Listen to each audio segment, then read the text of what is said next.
কতদিন হলো গ্রামের এরকম রিয়েল দৃশ্যগুলো আপনার চোখের সামনে ভেসে ওঠে না? একটাবার কমেন্টসে বলে যাবেন, আর ভিডিওটি ভালো লাগলে অবশ্যই লাইক কমেন্ট শেয়ার করে পাশে থাকবেন। আসসালামু আলাইকুম, সবাইকে জানাই অনেক অনেক শুভেচ্ছা। আজকে আমি আপনাদেরকে নিয়ে আসছি চাঁদপুর জেলার শাহরাস্তি উপজেলার একেবারে শেষ সীমান্ত, মানে শাহরাস্তি হাজীগঞ্জের যে বর্ডার, আমাদের রাগই গমখাল পাড়ের উপরে যে ব্রিজটা নির্মাণ হয়েছে, এর পাশেই আমাদের এক চাচা, নিশ্চয়ই আপনারা স্ক্রিনে ওনাকে দেখতে পাচ্ছেন, আমাদের তাজু কাকা। ওনার এখানে মাছ ধরার যে আমাদের আদি যে পদ্ধতিটা, সেই পদ্ধতিতে ওনারা মাছ ধরতেছে। আর স্ক্রিনে দেখতে পাচ্ছেন আমাদের যে ব্রিজটা, আসলে এই ব্রিজটাতে উঠতে মানুষের অনেক কষ্ট হয়, এখানে মাটি টাটি দিয়ে ভরাট করে দেওয়া উচিত।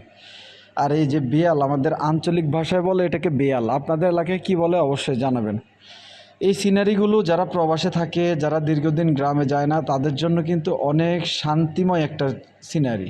যেহেতু আমি সবসময় চেষ্টা করি আমাদের গ্রামগঞ্জের ইতিহাস, ঐতিহ্য এবং আমাদের যেই গ্রামগঞ্জের সুন্দর দৃশ্যগুলো তুলে ধরার চেষ্টা করি আপনাদের সামনে, তারই ধারাবাহিকতায় আজকে আমি চলে আসলাম আমার চাচার এই যে বেয়ালটা আছে, ওই বেয়ালে।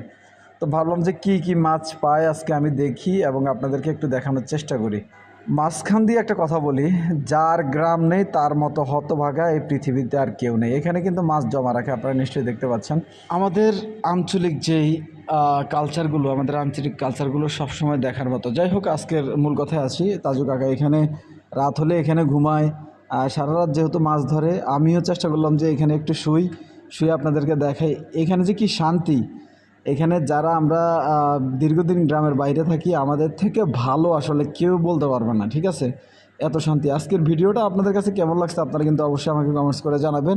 আর আকাশের সিনারিটা এত সুন্দর ছিল, প্রকৃতি মনে হয় যে আল্লাহ তাআলা ওনার রহমত দিয়ে ভরিয়ে রেখেছে। আর এই রাস্তাটা আমাদের দীর্ঘদিনের দাবি হচ্ছে, আমাদের শাহরাস্তি থেকে হাজীগঞ্জে যাওয়ার যে শর্টকাট রাস্তা, এটা হচ্ছে ডাট্টা শিবপুরের উপর দিয়ে, আমাদের রাগই গমখালের উপর দিয়ে। এই ব্রিজটার কথাই আমি বলেছিলাম যে এখানে যে ব্রিজের গোড়ায় মাটিগুলো ভালোভাবে ভরাট করে দেওয়া উচিত এবং এই রাস্তাটা পিচ ঢালাই রাস্তা হওয়া উচিত। তাতে করে আমাদের যোগাযোগ ব্যবস্থায় অন্যতম একটা মাইলফলক হিসেবে ইনশাল্লাহ হবে এবং আমাদের যাতায়াতে খুব সুবিধা হবে। যেহেতু আমাদের হাজীগঞ্জ বাজারে আমাদের বিভিন্ন ধরনের ব্যবসা প্রতিষ্ঠান, আমাদের এদিকের মানুষের অনেক কিছুই রয়েছে, সেক্ষেত্রে আমার মনে হয় এই রাস্তাটা হওয়া উচিত।